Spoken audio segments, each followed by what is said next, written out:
Ideas para alcanzar un país con libertad económica, democracia política y seguridad jurídica. Aquí se habla libertad con Víctor Maldonado. Solo por rcr.tv, la radio que se ve.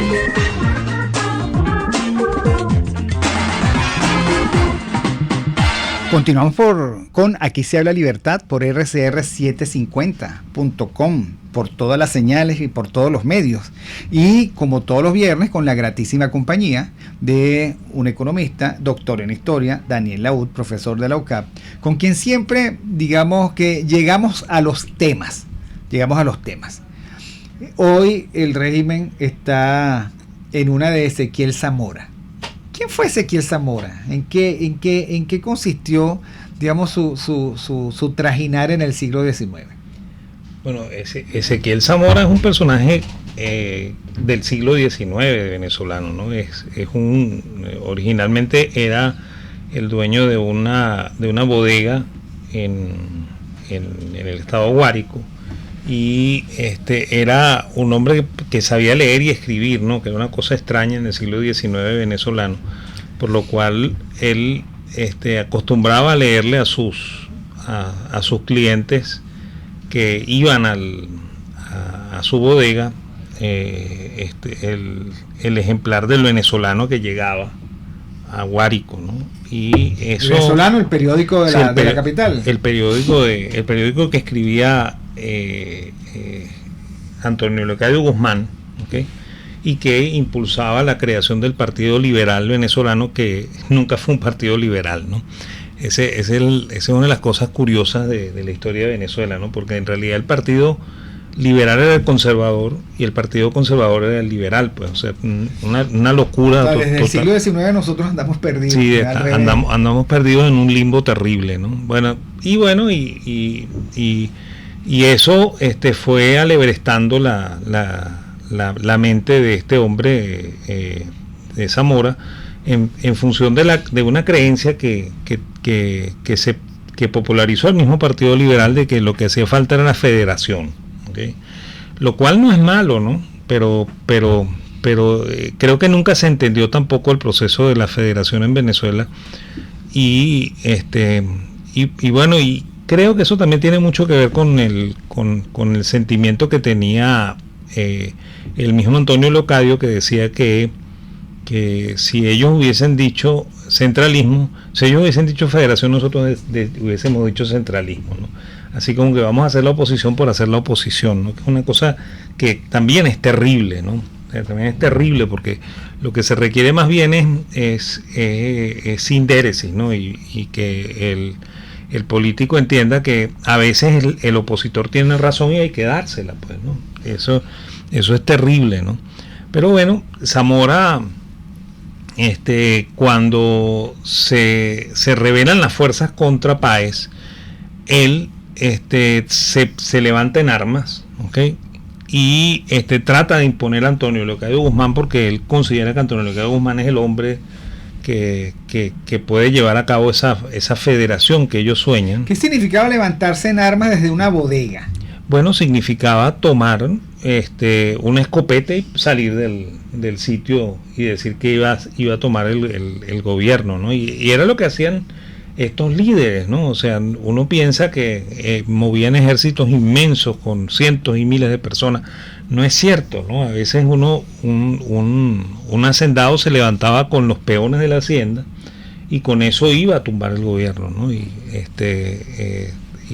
se autodeclaraban generales, ¿okay? Inmediatamente, ¿no? Y eso también nos complica a nosotros, porque nos hace creer que de verdad nuestros supuestos héroes, entre comillas, eran todos militares, ¿no? Y no necesariamente eran militares, ¿no? Muchas veces eran podríamos decirlo de una manera muy coloquial, eran los malandros de barrio de aquella época que se alzaban contra el orden establecido, porque de alguna manera creían que ellos lo podían hacer mejor, ¿no? ¿Okay? Y era la forma en la que ellos creían que se determinaba el cambio de gobierno, ¿no? Y bueno, y Zamora tuvo mucho esa mente de esa manera, ¿no? Y eso le ganó popularidad, fue atrayendo gente hacia él, ¿okay? Y tenía un comportamiento que también es bastante regular en la dirigencia venezolana, ¿no? El comportamiento de que tratan de favorecer al grupito que ellos sienten que es el más desprotegido, y eso les da una fama increíble, ¿no? Y esa fue la fama que adquirió Zamora, ¿no?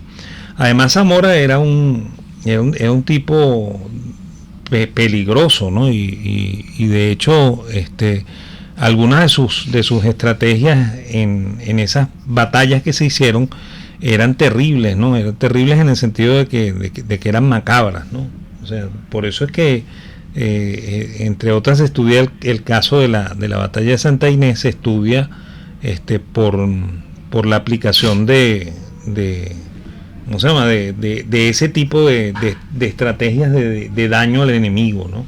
Esa es la... Yo estaba pensando, usted estaba conversando y decía, bueno, si esto era más bien montonera, eran montoneras. Y montoneras desordenadas dirigidas por quienes no tenían formación militar. ¿Cómo es que después queda la narración de la batalla, y esas batallas, entre comillas, son estudiadas, como decían hoy, en las más importantes academias militares del mundo? Sí, bueno, queda la reseña porque junto con ellos iban secretarios que escribían, ¿no? Y de hecho, inicialmente Antonio Guzmán Blanco actúa como secretario de Juan Crisóstomo Falcón, que es quien asume el poder una vez que desaparece Zamora, ¿no? Que él es el que dirige Zamora prendió el lío, pero no sobrevivió al lío. Bueno, él no lo prendió, precisamente no lo prendió, ¿no? O sea, Zamora está en varios instantes. Zamora está primero combatiendo contra Páez, o sea, tratando de tumbar a Páez para imponer a Antonio Leocadio Guzmán. A ellos dos los meten presos. Cuando llega Monagas al poder, Monagas los indulta, ¿okay? Los indulta por el exilio eterno. Y bueno, el exilio eterno es muy corto porque regresan rapidito. Ya saben, los indultos, si los estadistas estudiaran la terrible circunstancia de los indultos, algunos se hubiesen retractado, sí, ¿no? Bueno, ellos regresan rapidito, ¿okay? Y bueno, los dos forman parte del gobierno de Monagas, pues cuando Monagas los convoca de nuevo, ¿no? Y luego cuando arranca la guerra federal, que arranca por una rebelión contra Monagas, ellos están también en los distintos frentes, ¿no? De hecho, Antonio Leocadio se queda con Zamora, ¿okay? Y el hijo Antonio Guzmán se va con Falcón, ¿no? O sea que están separados los dos también, ¿okay? Y bueno, y después de la muerte de Zamora, ¿okay? que muere por un atentado, ¿okay? en San Carlos, toma el poder Juan Crisóstomo Falcón, y Juan Crisóstomo Falcón es el que gana la guerra federal, levantando la bandera de la federación, ¿no? Y de hecho la federación no se da, ¿okay? O sea, después de la guerra federal lo que viene es más centralismo, ¿no? ¿Okay? Hay una federación entre comillas porque se hace la división por estados, ¿okay? Pero de verdad no hay federación, o sea, no hay una independencia de un estado frente al otro. Los genes de los padres fundadores de este país eran centralistas, y cada cierto tiempo Bolívar creía que tenía que declararse dictador para arreglarlo todo, y además las peleas eran entre caudillos. Bueno, él principalmente era muy centralista, ¿no? Bolívar sí era centralista y era opositor abierto a la federación. Él nunca dijo que no, que él apoyaba de alguna manera a la federación, y más bien él sentía que la federación era el desorden, ¿okay? Y que él era el orden que podía acabar con ese desorden. Entonces hay dos datos que usted nos da que son maravillosos. En primer lugar, el tema de el orden soy yo. Sí. El orden soy yo. Y esa predestinación pareciera formar parte casi que del ADN de cualquier político. Entonces aquí nosotros nos estamos desgastando en personalismos que todos creen que el orden son ellos, y que deben ser ellos el sol respecto del cual giren todos los demás. Pero la segunda característica que usted plantea, que es muy importante, es el afán centralizador, pero que es concomitante, sí, ¿no? Sí. O sea, además, el no administro grados de libertad. Yo me los apropio completamente. Claro, no, y esa era la visión del Libertador. El Libertador era muy terriblemente centralista, y por eso es que él, cuando ve que el control se le pierde, él se declara dictador, pues, ¿okay? Así de sencillo, ¿no? Y hay un elemento en la vida de Zamora que no se toca mucho, ¿no? De hecho, Venezuela era, en aquella época, productora de tabaco.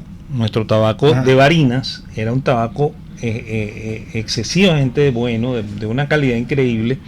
Tan es así que se vendía a muy buen precio en Holanda, ¿no? Los fumadores de pipa parece que les gustaba mucho el tabaco que se producía en la provincia de Barinas, ¿no? Y de hecho se conservan envases en los cuales se empacaba el tabaco para venderse, y son envases muy bonitos de porcelana que dicen tabaco de Barinas, que bien bonito el empaque, ¿no? Y bueno,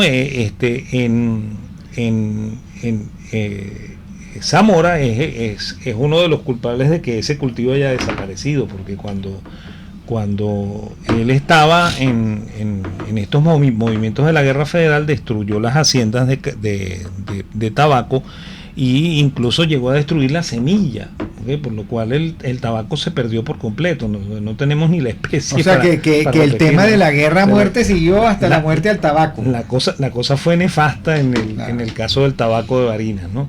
Y bueno, y Venezuela perdió ese producto, a mí siempre, ¿no? me ha llamado la atención el hecho de que en Venezuela es muy fácil el grito: mueran Salzón y mueran los filisteos. O sea, sí, acabemos con todo y después veremos cómo hacemos, sí, ¿no?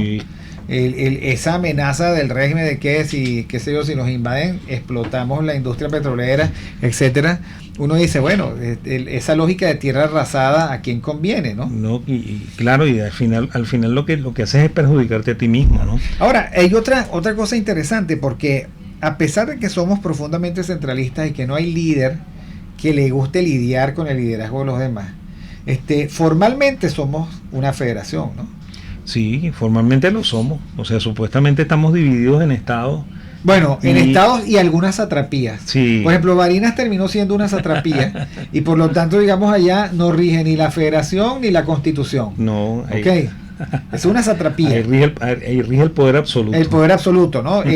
Claro, el pensar en esto es de verdad a veces, digamos, es un ejercicio de nostalgia institucional, porque en este momento un régimen totalitario nunca va a ser federado, nunca. No puede serlo, no tiene sentido, pues, porque sería parcelizar el poder, y el poder se concentra en lugar de parcelizarse. Ahora, ¿cómo sobrevivió? Esta pregunta de verdad es una pregunta que no la enseñan. ¿Cómo sobrevivió Venezuela a su siglo XIX? Bueno, Venezuela pasó mucha hambre en el siglo XIX, ¿no? Venezuela se convirtió en un país terriblemente pobre, y digo se convirtió porque en el siglo XVIII Venezuela fue un país rico, ¿no? O sea, Venezuela, la provincia de Venezuela, que era un pedazo del Imperio Español, era el pedazo que más crecía en el siglo XVIII, ¿no? Entonces creció poblacionalmente, hubo mucha inmigración hacia Venezuela en el XVIII, por lo cual estábamos creciendo de una manera muy importante, ¿no? Y fundamentado en esos productos, ¿no? Que en Venezuela se producía el cacao, se producía el café, se producía el tabaco, ¿okay? El café, mucha gente dice que comenzó después de la independencia, ¿no? El café estaba en el siglo XVIII en Venezuela. Nosotros producíamos muchas reses, ¿okay?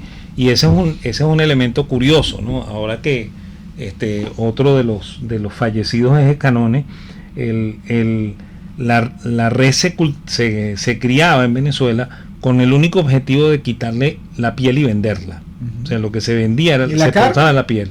La carne era producto de desecho, ¿okay? Por lo cual se vendía a precio de remate, claro. Era muy barata, ¿okay? Y esa era la razón por la cual muchas de las recetas venezolanas tienen muchísima carne, ¿no?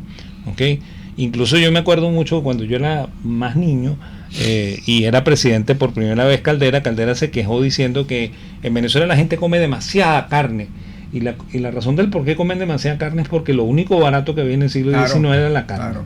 ¿Okay? Sí, a mí siempre me han llamado la atención esos presidentes que empiezan a decir, ustedes comen demasiada carne, o a ustedes les gusta la yaca, o todos quieren vivir en Caracas. Bueno, es que así es el país. Así es el Tú país. tienes que administrarlo.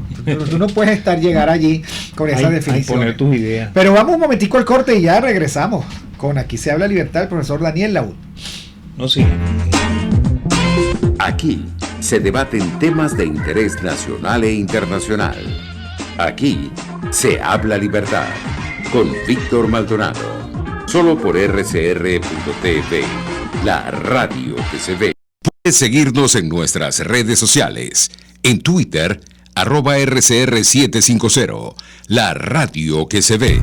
De costa a costa, cada semana, usted podrá ser parte del sentimiento varguense que inundará la señal de RCR, el Pitazo en Vargas.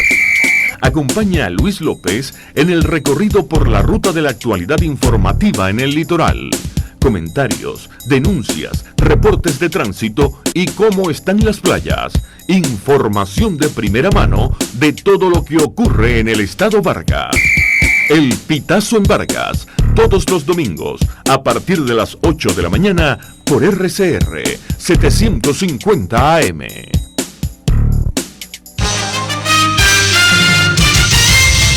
Informe RCR presenta titulares. Manuel Rosales será juramentado este viernes 10 de diciembre como gobernador del estado Zulia. Enrique Márquez, rector principal del CNE, y Roberto Picón, rector de la Junta Nacional Electoral, desmintieron las acusaciones de que mudaron militantes del PSV a Barinas. Capturaron a miembros del Tren de Aragua por traficar migrantes a Ecuador. Más allá de nuestras fronteras, fiscal de la Corte Penal Internacional reitera que investigación en Venezuela seguirá criterios objetivos. Organización Mundial de la Salud expresó que la inmunidad que ofrecen las vacunas contra el COVID-19 indican que es hasta 6 meses después de haber recibido la segunda vacuna. Y en los deportes, cuarta edición del Maratón Caracas 42K se celebrará este domingo 12 de diciembre. Hasta aquí los titulares de esta hora, les informó Helen Machado. Sigan con la programación de su RCR.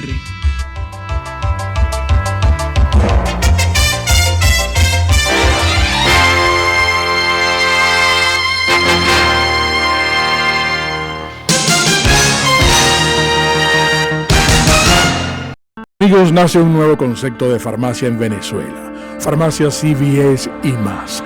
Todo lo demás. En Farmacia CVS, en español CVS, lo consigues todo en un solo lugar. Salud, belleza, hogar y comida. Un nuevo concepto en todo para un nuevo concepto de vida. Farmacia CVS y más está en el CCCT nivel C1, frente a Beco y al lado del Banco Mercantil.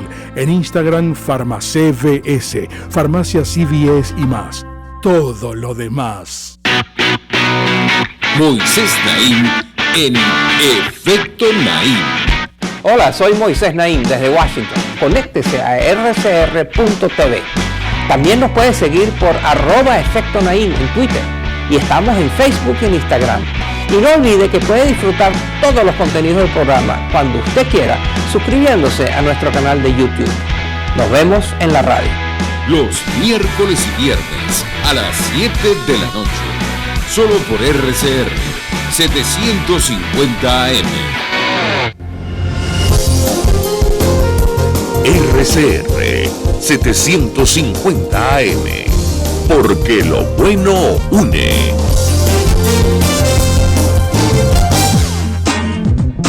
Ideas para alcanzar un país con libertad económica, democracia política y seguridad jurídica. Aquí se habla libertad con Víctor Maldonado. Solo por rcr.tv, la radio que se ve.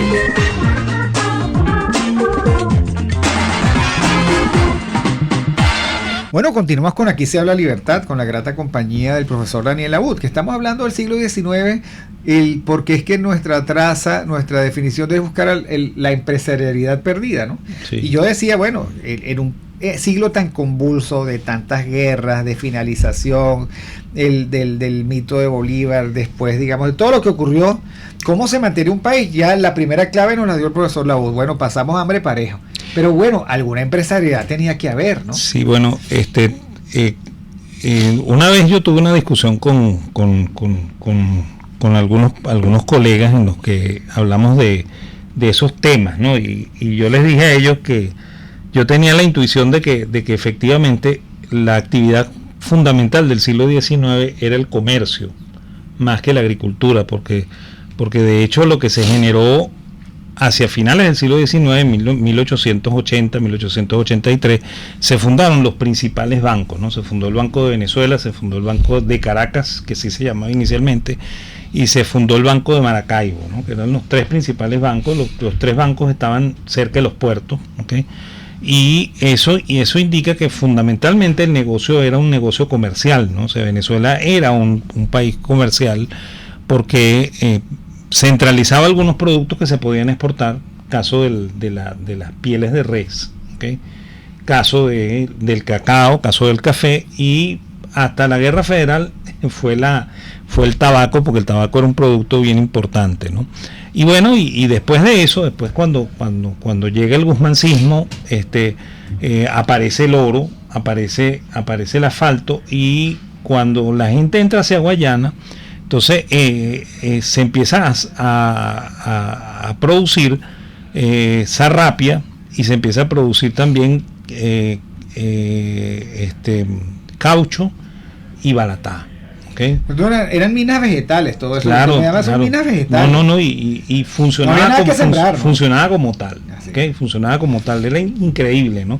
Y bueno, y también lo curioso es que esos productos desaparecen cuando aparecen los sintéticos, ¿no? Los sustitutos sintéticos, ¿no? Por ejemplo, cuando aparece el caucho sintético, se acabó el negocio del caucho en Venezuela. ¿Sabes que cuando uno aterriza en esta ciudad de Manaos, uno aprecia una ciudad detenida en el tiempo porque ellos vivían del caucho? Sí. ¿Okay? Y además hay una cosa insólita, en medio de las selvas, una cosa, en medio del Amazonas, una ciudad emerge que tiene además un teatro, para el momento el teatro más grande y más lujoso, que luce abandonado, que terminó siendo, digamos, de comercio, etcétera, porque su fuente fundacional es el caucho, que era el caucho, porque ya no es, pues, ¿no? Sí, bueno, igualito pasó con la sarrapia, igualito pasó con el balatá, ¿no? La sarrapia, para los que no lo saben, es una semilla, ¿okay? Que es muy aromática, ¿okay? Terriblemente aromática, y que se usa en la industria del perfume.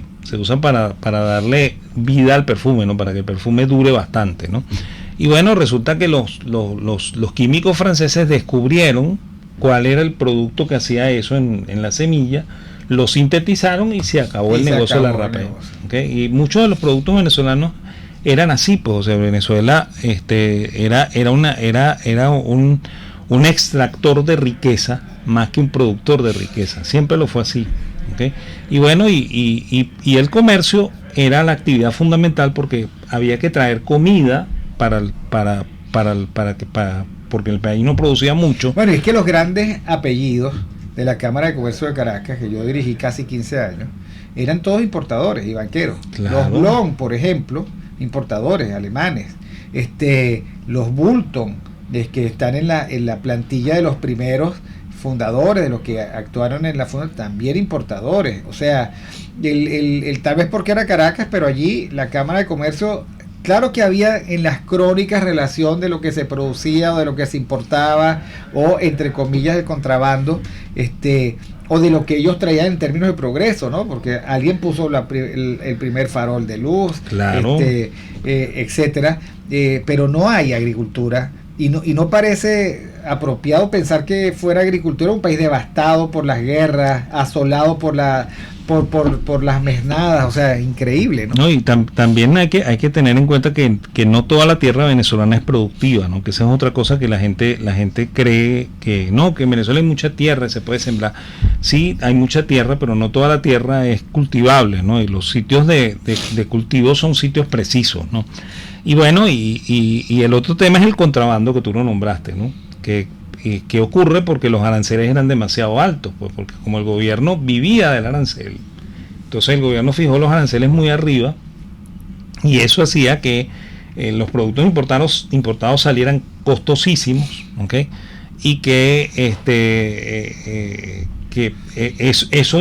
eso fue lo que más motivó el que hubiese comercio clandestino, o sea, que la gente trajera los productos de contrabando para evitar pagar el... Bueno, de hecho, cuando ocurre el affair internacional con Castro, con Cipriano Castro, lo que ocupan son las aduanas, ¿no? Sí, las aduanas y los puertos. Y ¿no? los puertos. Y es más... Porque ahí era la esencia de la riqueza del país. No, y además... Nos están diciendo, nos vamos y me das, qué sé yo, 40 hectáreas de arroz o de café. No, era simplemente el comercio lo que trataron de intervenir. Sí, bueno, porque por ahí entraban los recursos del país, pues. O sea, por la aduana entraba la riqueza que al final se cobraba en impuestos y que permitía mantener al gobierno. Ahora, los banqueros, que eran probablemente el factor de poder, le trataron de hacer la guerra a Gómez y a Castro.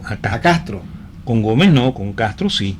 ¿Okay? O sea, cuando Castro entra, Venezuela estaba sufriendo de uno de los grandes problemas del siglo XIX, que era la caída de los precios de los productos agrícolas, ¿no? O sea, cuando caía el precio del café, Venezuela se le complicaba todo el panorama. Y bueno, y el café tenía desde el año 1883 cayendo, ¿okay? Y bueno, cuando llega Cipriano Castro, el café está en precios deleznables, y bueno, y él lo primero que hace es pedirle a los banqueros que le den un crédito para mantener al gobierno, ¿no? Y los banqueros se niegan, ¿okay? Y fundamentalmente el banquero principal ahí es Manuel Antonio Matos, ¿no? Que es el yerno de Guzmán, ¿okay? Quien le dice a Castro que no le van a dar préstamo. Y bueno, él mete preso a Matos y lo humilla, ¿no? Porque lo hace pasear encadenado en una carreta por todas las calles de Caracas, ¿no? Y la gente aplaudía, ¿no? Porque la gente normalmente cuando castigan a un poderoso, bueno, se salen a la calle a gritar y a vociferar. Bueno, pero digamos que el ser humano es así, ¿no? Sí, bueno. Uno ve los anales de Enrique VIII, era la misma cosa. Sí, ¿no? toditos. Bueno, entonces eso va a motivar que Matos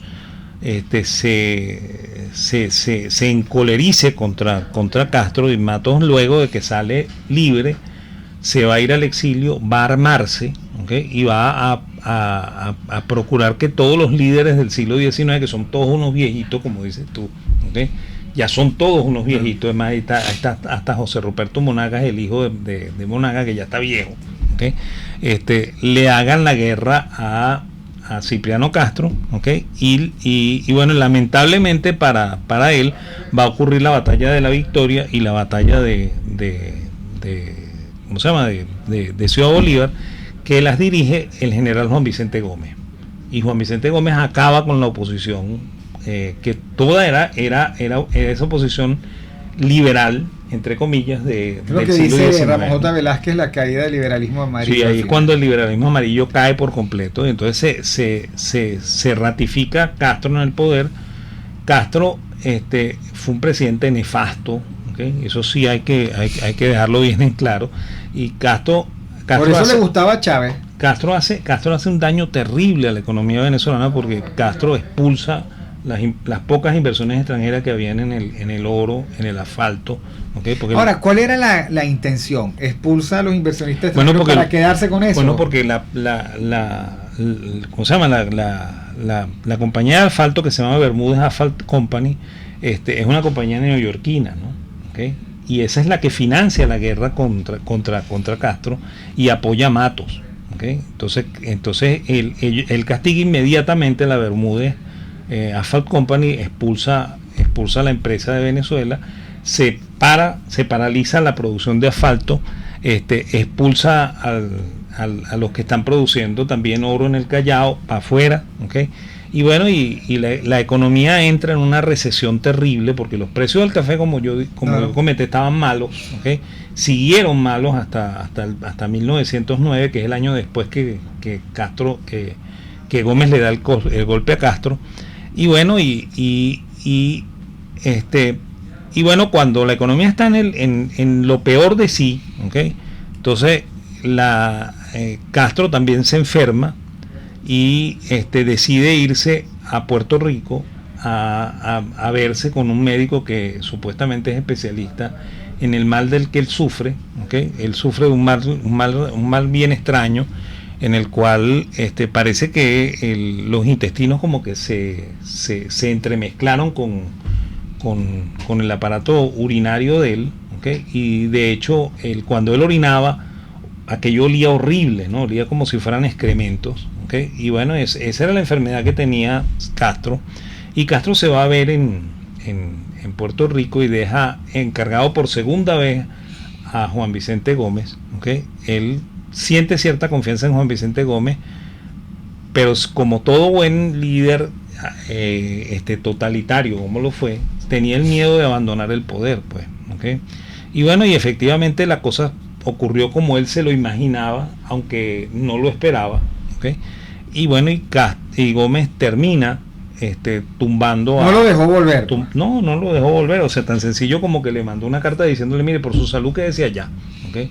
Y bueno, y eso ocurre el día 19. Ahora, lo siguió fondeando. Castro tenía dinero ya como para vivir allá. Yo ahí sí no tengo los datos, ¿no? Yo me imagino que de alguna manera Gómez se encargaba de mandarle algo a Castro para que se quedara tranquilo, pero al mismo tiempo Gómez tenía miedo de que Castro volviese, ¿no? Porque él sentía que él había traicionado al compadre.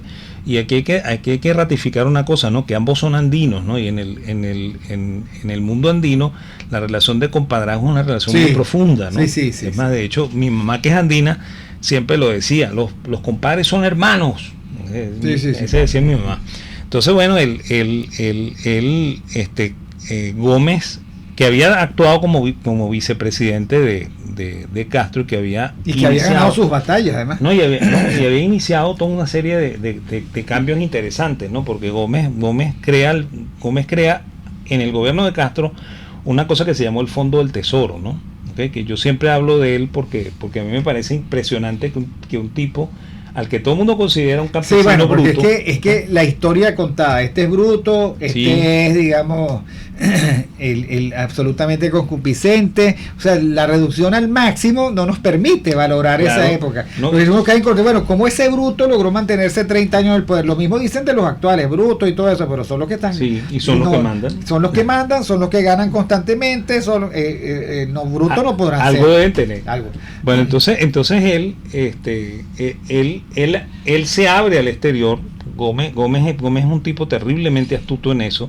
Él se abre al exterior, habla con la gente de la Bermúdez Asphalt Company para que vuelva. Eso iba a decir, o sea, después ¿qué hace Gómez? Gómez echa para atrás, replantea todo. ¿Okay? Es más, habla con la Monarch, que era la que estaba sacando oro en el Callao, vuelvan ustedes para acá.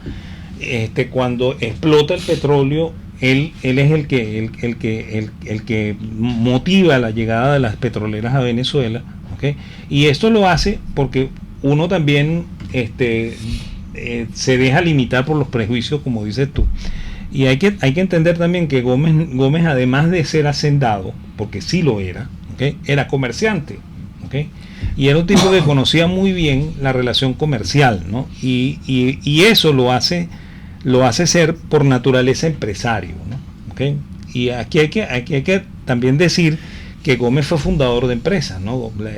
La famosa mantequilla esa del actuario de Maracay es fundada por Juan Vicente Gómez, ¿okay? Casi todos los productos que había en Maracay, que tienen el nombre de Maracay, son de Juan Vicente Gómez. La papelera de Maracay era de Juan Vicente Gómez, la textilera de Maracay era de Juan Vicente Gómez. Entonces ahí hay una mente empresarial funcionando y gobernando el país, ¿no? Por lo cual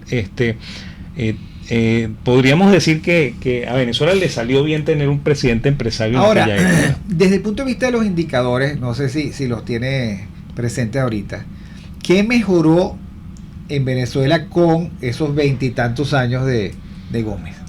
Bueno, mejoró en primer lugar porque entramos en el negocio del petróleo, ¿okay? Y eso, bueno, pero ya sabemos que eso es un dato pero no es fatal, porque estos que están aquí están en el negocio del petróleo y peor no lo pueden hacer. No, él sé. Como era un presidente empresario, entendió el negocio del petróleo. Pero es que él entendió perfectamente que Venezuela no tenía la habilidad para sacar el petróleo, ¿no? ¿Okay? Y me imagino que él se dio cuenta de lo que estaban haciendo en México, porque las petroleras que vinieron a Venezuela venían de México, claro, ¿no? O sea, la primera explotación fuera de los Estados Unidos de las transnacionales es en México, ¿no? Y la primera explotación también de los holandeses y de los británicos es en México. Ellos están probando sacar petróleo en ese país que tiene petróleo, ¿okay? Y bueno, y una vez que se va del poder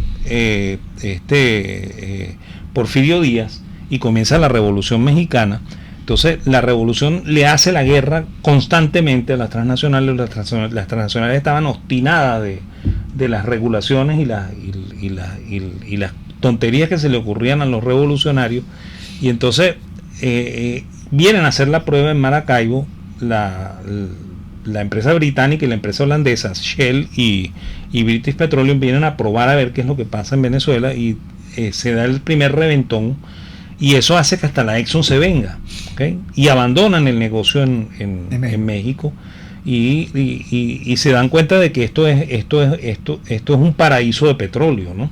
Y bueno, y Gómez entendió con una claridad meridiana, ¿okay?, que él no se podía meter en ese negocio, que él tenía que dejarle como decía mi papá, que en paz descanse, le tenía que dejar el pan al panadero, porque él es el que sabe hacer el pan, claro. ¿okay? Entonces, bueno, efectivamente el gobierno se limitó únicamente a cobrar regalías y cobrar los pocos impuestos que existían, porque ni siquiera existía impuestos sobre la renta, ¿no? Era pura regalía lo que se cobraba. Y bueno, y Gómez supo administrar esa regalía para darle una posición superavitaria al gobierno, ¿okay?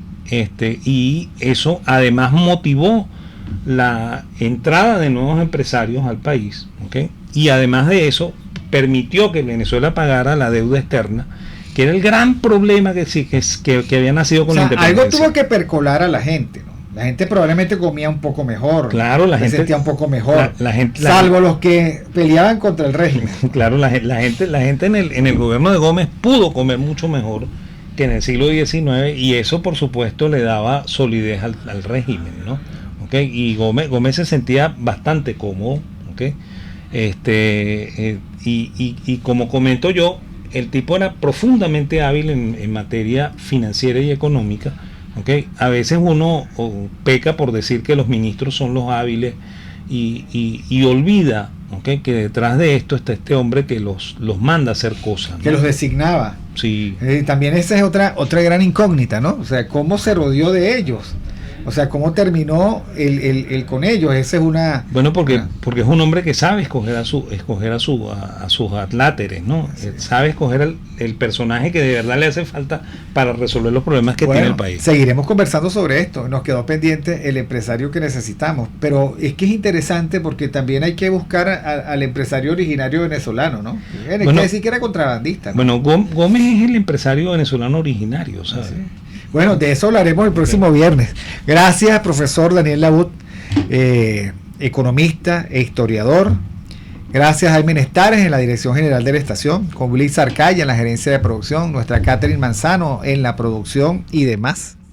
Nuestro querido José Gregorio González, el zar de los controles, Helen Machado en la lectura de las noticias, Génesis Rodríguez en la producción de contenido. Nos vemos, que tengan buen fin de semana y nos vemos nosotros el próximo lunes. Y San José de los Llanos, el niño Jesús sería un niño venezolano. Sería un niño de alpargatá, liqui planchado, un sombrero de cagón y el calzado arreglado. Sería un niño de alpargatá, liqui planchado, un sombrero de cagón y el calzado arreglado. Si la Virgen fuera andina y San José de los Llanos, el niño Jesús sería un niño venezolano. Si la Virgen fuera andina y San José de los Llanos, el niño Jesús sería